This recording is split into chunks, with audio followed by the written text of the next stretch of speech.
Hi friend, আমি সাথী। Welcome back to my channel. Friend, আজকে আমি চলে এসেছি আপনাদের কাছে আরেকটা নতুন ব্লগ নিয়ে। আজকে আমি আপনাদের সঙ্গে শেয়ার করব শনি শিগনাপুরে শনি মহারাজের মন্দির। সো ফ্রেন্ড, এই ভিডিওতে আমি আপনাদের সঙ্গে শেয়ার করব মহারাষ্ট্রে অবস্থিত শিরডি সাই বাবা মন্দির থেকে শনি শিগনাপুর আপনারা কিভাবে যাবেন, কিভাবে শনি মহারাজের দর্শন করবেন, পুরো ডিটেলস আমি এই ভিডিওতে আপনাদের সঙ্গে শেয়ার করব। তো ভিডিওটা স্কিপ না করে শেষ পর্যন্ত দেখুন। সাই বাবা মন্দিরের ভিডিও আমি অলরেডি আপলোড করে দিয়েছি। আপনারা যদি এখনও দেখে না থাকেন, উপরে যে আই বটন আছে সেখানে ক্লিক করে দেখতে পারেন। এছাড়াও আমি ভিডিও লিংক ডেসক্রিপশনে দিয়ে দিয়েছি, সেখান থেকেও আপনারা সাই বাবা মন্দিরের ভিডিও দেখতে পারেন। সো ফ্রেন্ড, আপনারা শনি শিগনাপুর যাওয়ার জন্য সাই বাবা মন্দিরের সামনে থেকেই ট্যাক্সি পেয়ে যাবেন, যার ভাড়া হচ্ছে পার পার্সন যাওয়া আসা 250 থেকে 300 টাকা। শনি শিগনাপুর যাওয়ার জন্য আপনারা সাই বাবা মন্দিরের সামনে থেকে সকাল 6টা থেকে বিকেল 4টে-5টা পর্যন্ত ট্যাক্সি পেয়ে যাবেন।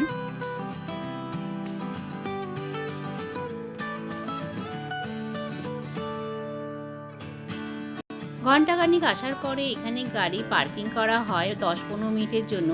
এখান থেকে আপনারা জুস, চা, নাস্তা করতে পারবেন। এখানে আখের রস পার গ্লাস হচ্ছে 25 টাকা।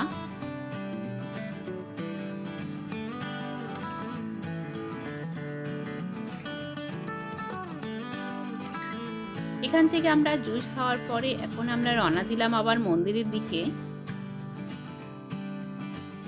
মোটামুটি 1.5 ঘন্টার মধ্যে আমরা পৌঁছে গেলাম শনি শিগনাপুর। এখন এখানে গাড়ি পার্কিং স্ট্যান্ডে পার্কিং করা হবে।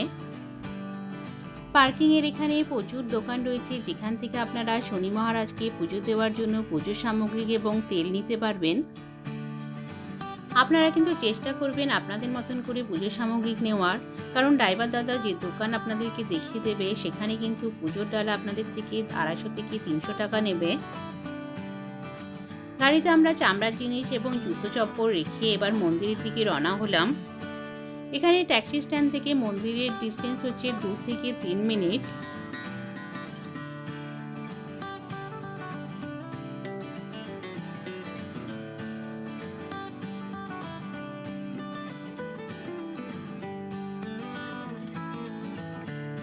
আপনারা যদি এখানে শনি মহারাজের মাথায় সরাসরি তেল দিয়ে অভিষেক করতে চান, তাহলে কিন্তু প্রত্যেক ব্যক্তি প্রতি 500 টাকা নেওয়া হয়। এছাড়াও এখানে তেল ঢালার ব্যবস্থা রয়েছে, যেখানে তেল ঢালে সেই তেলটি গিয়ে সোজা শনি মহারাজের মাথায় পড়ে। এখানে সেরম ব্যবস্থা রয়েছে। যারা শনি মহারাজকে মানেন তারা অবশ্যই একবার এখানে এসে শনি মহারাজের দর্শন করে যেতে পারেন।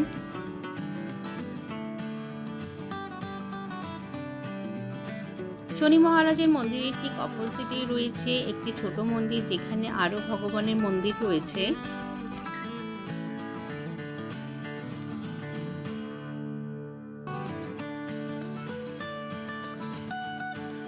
শনি মন্দিরে শনি ঠাকুরের পুজো করার পরে এখন আমরা চলে এসেছি নবগ্রহ মন্দিরে। নবগ্রহ মন্দিরের সামনে অনেক বড় জায়গা রয়েছে, যেখানে আপনারা একটু রেস্টও নিতে পারবেন। সো ফ্রেন্ড, আজকে আমি আমার ব্লগটি এখানেই শেষ করছি। দেখা হবে নেক্সট ভিডিওতে।